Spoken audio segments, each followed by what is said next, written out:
Arizona, the crown jewel of the desert Southwest, the birthplace of the legendary Old West, the heart of the Sonoran Desert.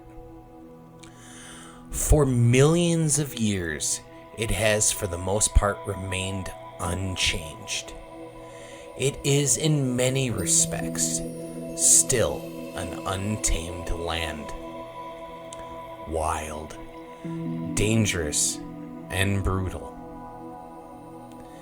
It is here that the sun rules with a fury. The wind howls through the mountains. Sand and stone oversee the vastness. Monoliths of rock record the eons. And the cowboy still reigns. It is nature raw, unedited, unfiltered.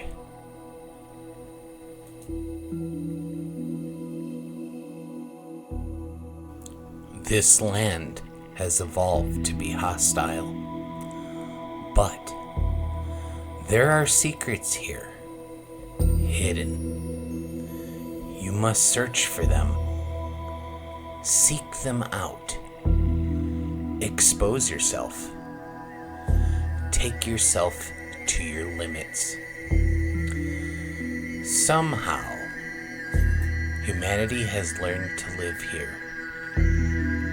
Built cities. And it has not been easy. It still isn't.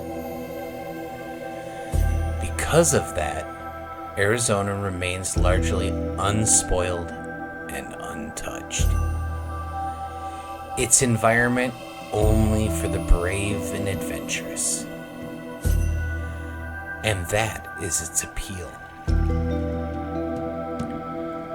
I came here 8 years ago from the lush forests and lakes of Minnesota to immerse myself in this land, its history, and most importantly, its night sky. Why? Because I am a photographer and astrophotographer, and it is here I am free.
In my experience, I can tell you that the legends of this place are true, and there are legends still to be discovered.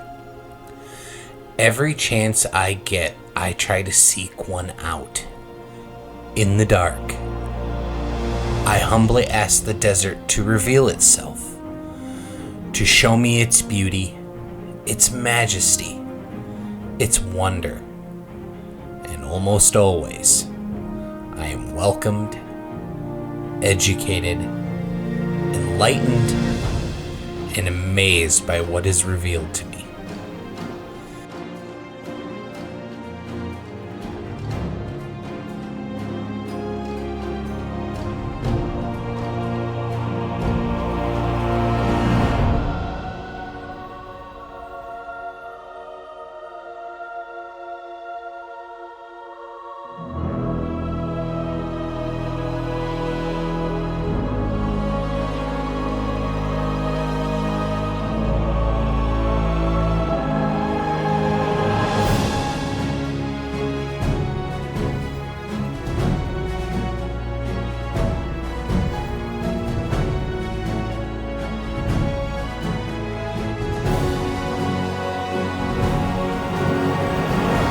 This is my world, my home, my passion, and my life.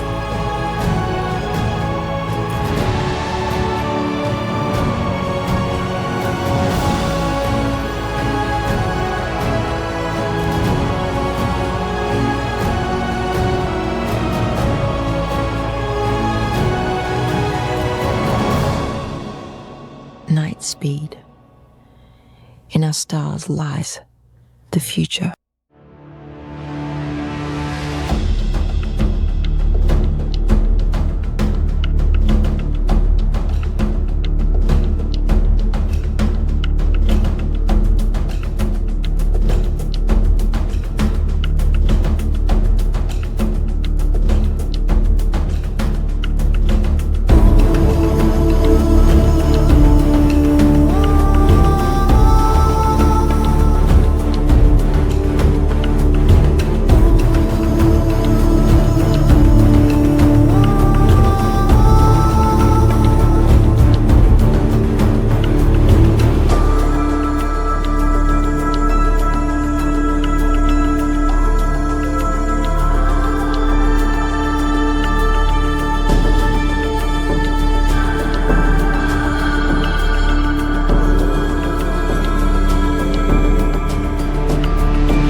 I must admit, I love Arizona. When I came here 8 years ago, this state gave me a new lease on life. It infused me with renewed vigor for my photography and my astrophotography. This state is insanely beautiful, and I enjoy every moment. My photography and astrophotography opportunities have increased tenfold. I am taking every advantage I can. While my photography rules the daylight hours and I enjoy it greatly, my astrophotography I am obsessed with. It has been an obsession for almost 16 years. My astrophotography has just a window of time every year where I can exploit the weather and the long nights to fully take advantage of Arizona's beautiful clear night skies before the heat of summer shuts me down for almost 5 months. So, every spring for the past 7 years, near the end of my Astro season, I push myself to my limits, and maybe just a little beyond, to capture something incredible. And it culminates in this moment. It is dubbed AstroCamp, my annual astrophotography and camping trip.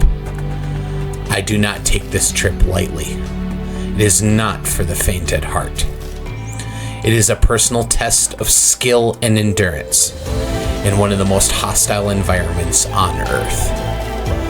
Leaving the confines of real life in the city behind to invest myself in the deep desert and my passion completely. AstroCamp is an overnight marathon of astrophotography conducted in the most remote and hostile places Arizona has to offer. The dedication needed for this is a gut check, as it requires not just you bring your A game in Astro, but it also requires your A game in survival. That is because this is not the backyard. This is in the rugged, wild, and brutal deep desert of Arizona, where one wrong move or bad decision can be deadly. Run out of water, for instance, and you die of dehydration in a matter of hours. It is dark, and it gets cold in the desert, colder than you might think. People have been known to die of hypothermia in the deep desert. Get bit by a western diamondback rattlesnake or stung by a king scorpion, you're dead before help can even arrive. Get mauled by a mountain lion, break a bone, and your chances of getting help are slim to none. And the coyotes will clean up any traces you were even there.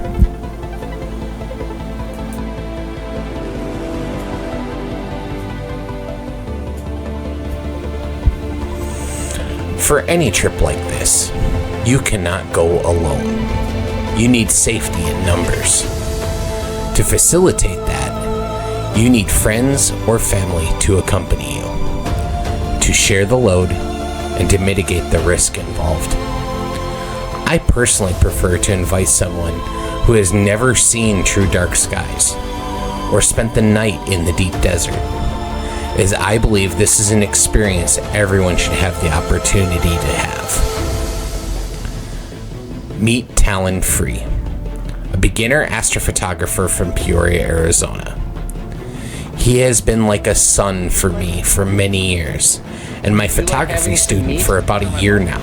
Oh, yes. When I showed him astrophotography, he was immediately taken by it, kind of like I was.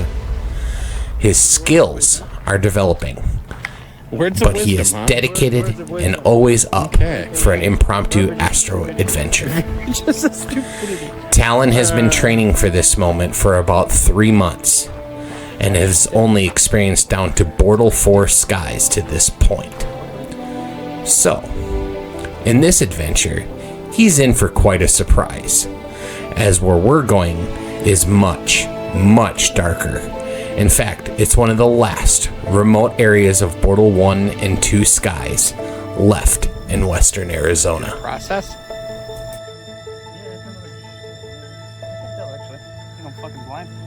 No, you processed it.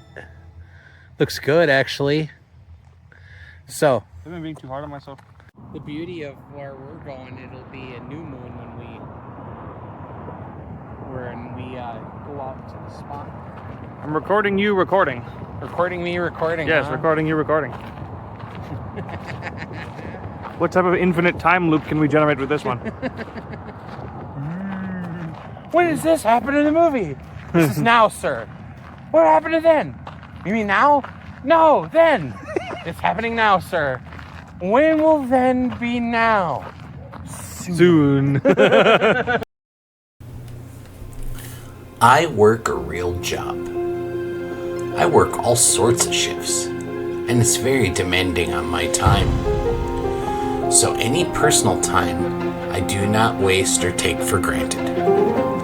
When I work second shift, I come over the Tramonto Pass, and I'm always horrified by the heavy Bortle 9 light pollution dome from downtown Phoenix, 30 miles to the south.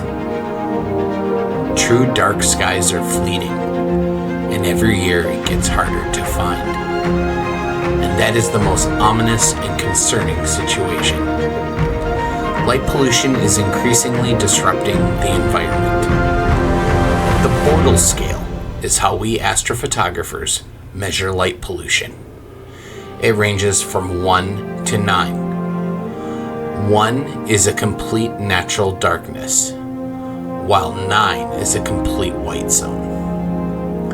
With the steady growth of Arizona communities, estimates conclude that by 2050, Bortle 1 skies will have all but disappeared from most of Arizona.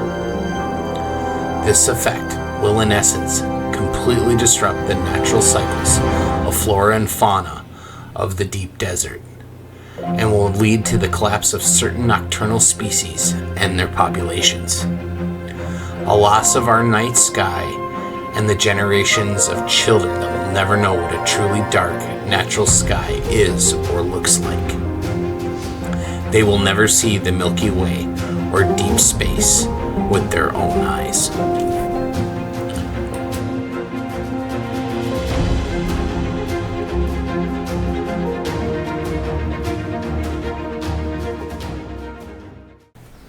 So, where are we going? Well, if you know me and how I roll, it has not just a degree of danger and adventure, but historical significance. We're heading into the deep desert, 110 miles due west of my home in Phoenix.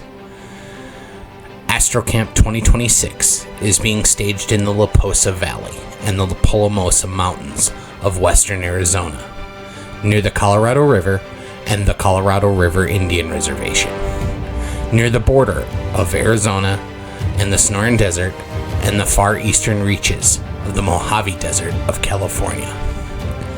This is a very old, hostile, and ancient wilderness, dotted with the memories of the ancient Puebloan peoples, most notably the Hohokam, and later contemporaries, the Yavapai and the Apache. Native American cultures of the Southwest thrived here till the 16th century with the arrival of Coronado and his Spanish expedition to find the mythical city of Cibola, and in the 18th century by the colonization of Mexico. In the later 19th century, the Gaston Purchase and the American expansion westward all but vanquished their hold on this land, as Americans carved out small settlements and mines in the desert and were defended by U.S. cavalry. Most Native American tribes were forced onto reservations by the early 20th century. Thankfully, this land is now protected wilderness and in the care of the Arizona Bureau of Land Management and the Colorado River Reservation. It is kindly available to anyone to enjoy. The area is, however, extremely remote, dry, and no water to speak of, so we need to be extra careful. However, if we can endure the conditions and have adequate supplies, any expedition here is often well worth the endeavor.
What you doing? What you smelling?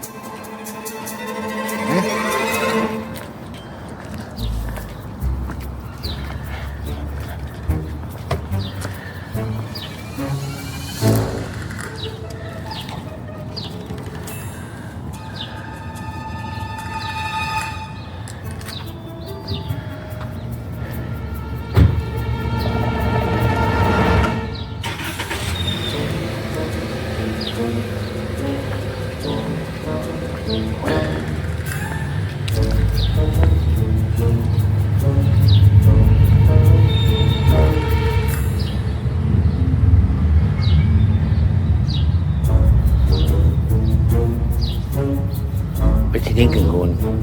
Huh? I'm not gonna have Daddy tonight, huh? Mama gonna take care of you, huh? Yeah. I know. She does not like it when Dad goes on one of these adventures. They take you with, but it's too dangerous out there. Yeah. What? What?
The last moments before departure are nerve-wracking. Did I forget anything?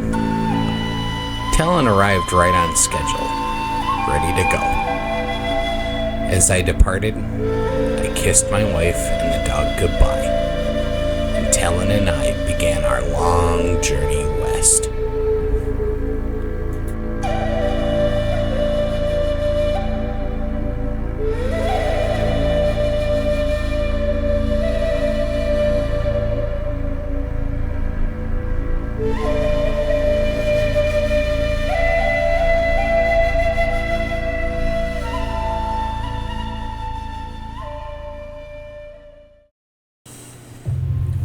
Since AstroCamp is once a year, I planned extensively, and this trip has been in the works for 2 years. The only X factor in this expedition is, as always, the weather, and in Arizona, it can be an occasional challenge.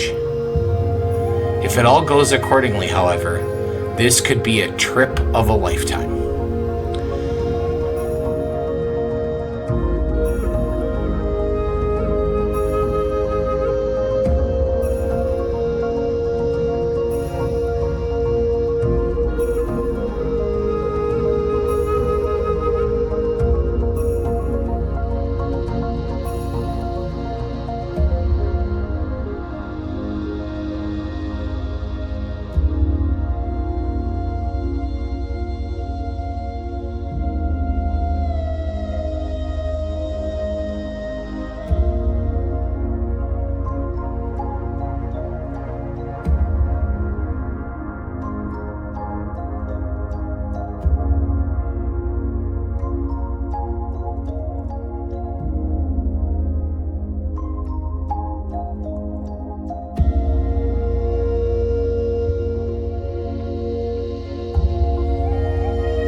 AstroCamp means I go all out. Everything I got. Because this opportunity only lasts one night. Deep sky, landscape, it's all on the board. Not a moment can be wasted. I do not sleep, as I will be extremely busy trying to capture as much data and film as possible of this expedition.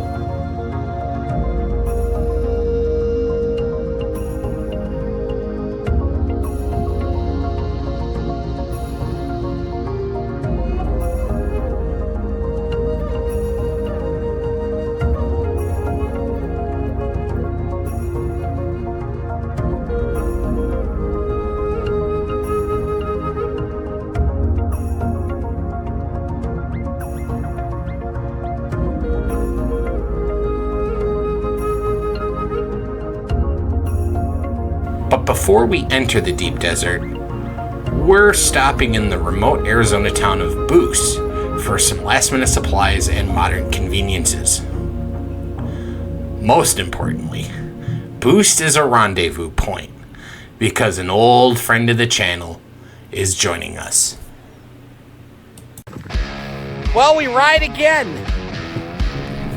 Yep, my friend, the legend himself, YouTube's urban Astro, Dave. Dave is also from Phoenix, and like me, an old pro. Yeah. Dave's knowledge of astrophotography, photography, equipment, and general information is a bottomless well. And honestly, I am honored that he accepted my invitation instantly and wholeheartedly. The last time Dave and I crossed scopes was in April of 2023 at Scorpii Palooza. Our local community is very lucky and thankful for his knowledge and support. Shameless plug, he also has an awesome YouTube channel. So after you watch this video and subscribe to me, make sure to go check out his channel.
Reaching our final destination, we figured out exactly where we wanted to be positioned to take advantage of our targets. We found a perfect site for camp, level and wide open, so our gear had all the space and freedom they needed to perform to the best of their abilities. Cool, right across from the arches. As we were setting up, Talon began really cool. to become fascinated with the amount of quartzite just laying beneath our feet.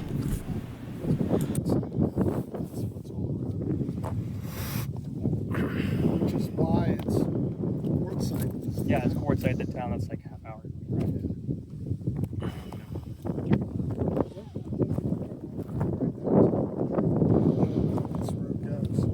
What? All the way to Quartzsite. Goes out to Highway 93, then south to Quartzsite, which is about 9 miles. Okay. So, yep. It might actually be quicker leaving going that way. Oh, and taking the 10 home? Yeah. Probably about 5 miles from us.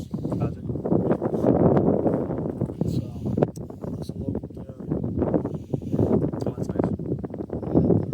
Dairy store right there. They have all their cattle. I like getting local dairy. After getting ourselves and camp set up, Dave assembled his monstrous Apertura 70 quintuplet refractor setup. Yep. With 405 millimeters to play with, Dave would chase the IFN around the Bodes Galaxy, M81, and the Cigar Galaxy, M82, in the northern sky. Yeah. Dave does not mess around, as you can see here. He takes his observation and imaging very seriously. Dave is absolutely legend, and his knowledge that he imparts is something I thank him very kindly for. It's also a good feeling to have someone like Dave to join me on this adventure, and consider me a good friend to go out and image with.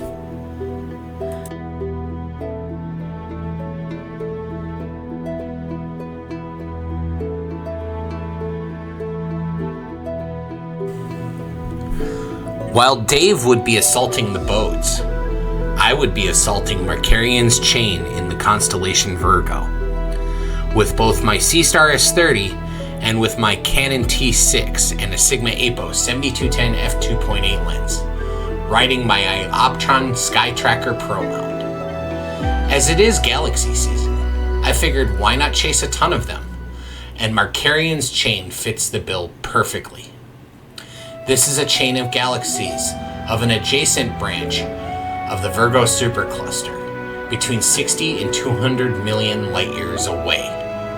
However, while my larger rigs were set on their project in Virgo, Talon and I prepared for our real mission, which revolved around landscape astrophotography and capturing the Milky Way above Haystack and Ibex Peak in the Palomosa Mountains. Our opportunity, however, would not come until 2 a.m., which would give us plenty of time to dial in our landscape gear for what we hoped would be a shoot of a lifetime.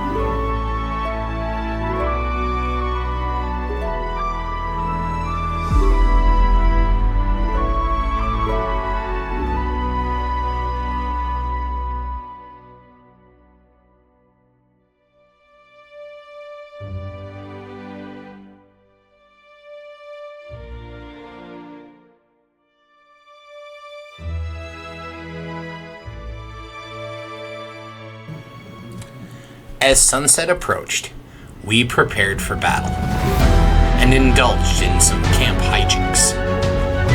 Dave and I talked about landscape photography and some of our favorite YouTubers, and just caught up. Talon prepared his own way, relaxing and watching YouTube videos. Dave and I told him what to expect and that what he was about to experience was going to blow his mind. Each astrophotographer you meet has their own unique style and workflow. Dave uses an automated setup, allowing him pretty much a hands-off approach. He likes to relax and just watch the data roll in. I like a hands-on approach. Even though I'm running one automated system with the Seastar and one semi-auto with the Ioptron, I'm also running a myriad of other systems, including my landscape setups. I like to know what's going on, and I like to monitor for any issues. I always want to see the night in its entirety and fully indulge the atmosphere and the night sky. With 30 minutes to go, we put our game faces on and prepared to polar align. Dave would do the honor to cue us when he could see Polaris, and the night would begin. As it went dark, Talon's mind was blown as the cosmos unveiled itself in all its glory. Portal 1 is something you never forget. In the city, you can just see a few stars. Out here, you see thousands. This is why astrophotographers do it, because, well, see for yourself. We set to work. After locking on my automated rigs, we prepped our landscape rigs and began taking test shots and looking for our compositions. I had to wait 2 hours for the chain, and because of that, I could only get a couple hours on something else. So I swung the Sea Star to the Horsehead in Orion's Belt to finish a project from a few weeks back. With 2 hours of data and Portal 1 skies, the Horsehead was extremely easy for the Sea Star to pull plenty of data, and after combining it with what I already had, I got a beautiful image.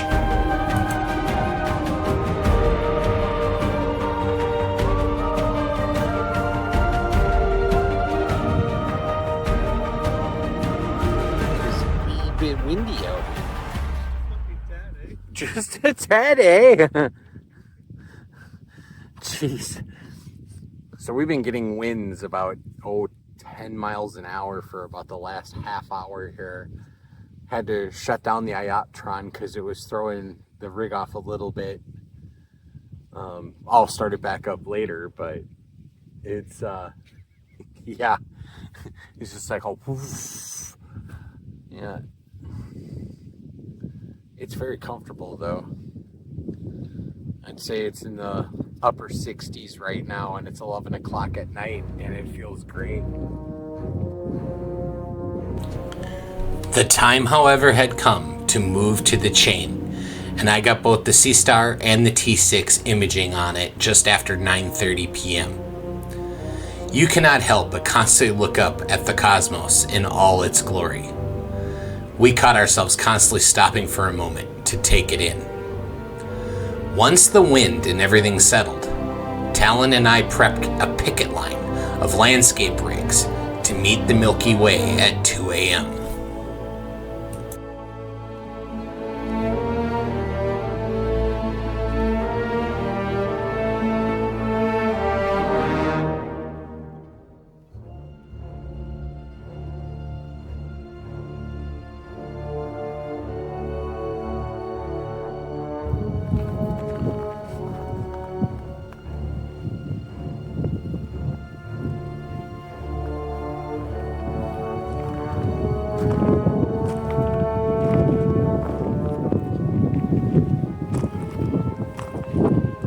It is a windy night in the Pelamosa Mountains. Winds are only about 10 miles an hour, but it gets a little trying with guiding. But meanwhile, we are doing just fine. It is a beautiful evening. Orion is setting right over Dave's van right now. But it is literally darkness.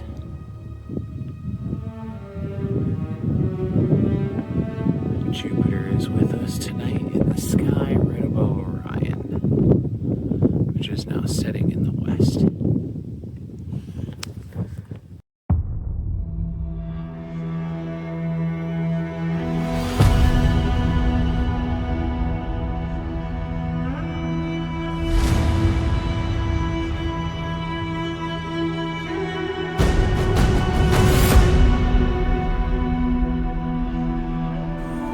Well, the moment has arrived. This is what we came here for. The big kahuna. The real deal. Playing for all the marbles. And since it's been go big or go home since this film started, it's time for me and Talon to do the same. Since it's galaxy season, why not see the biggest galaxy in our sky, our own Milky Way? For this, Talon and I would have to muster everything. We'd have to push beyond our limits to capture an epic shot. Moving up and down the line, we ensured all the cameras were imaging and recording.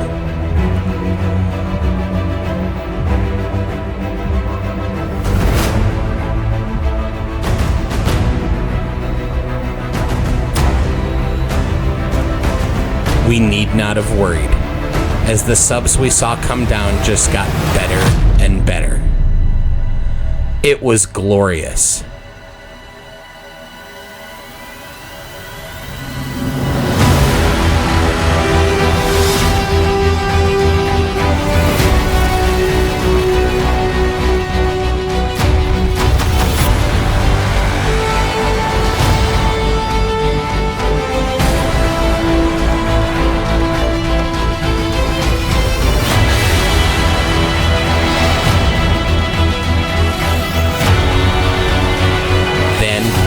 Just like that, dawn approached, and the sky brightened, and the Milky Way vanished into the morning indigo sky.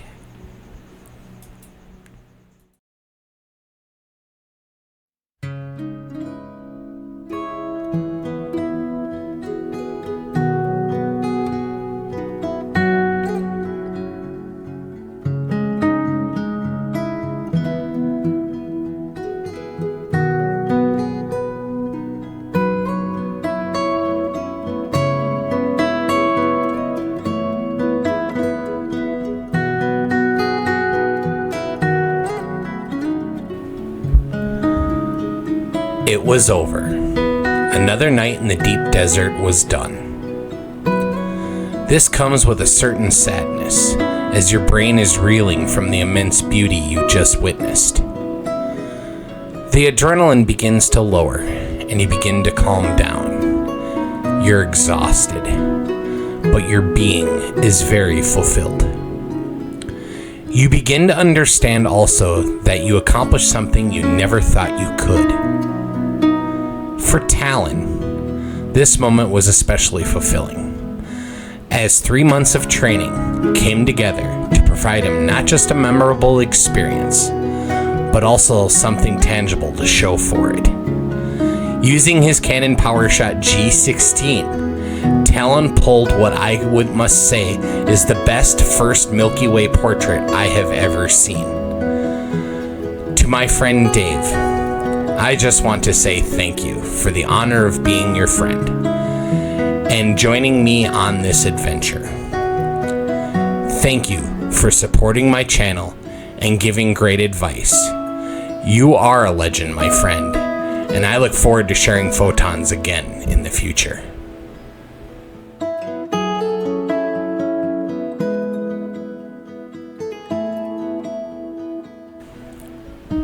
The future to me always looks bright.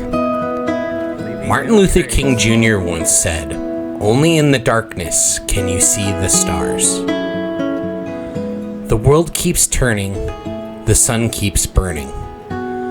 Every day is a new opportunity and a new chance if we do not waste it. I hope that the world we live in changes for the better and continues to endure.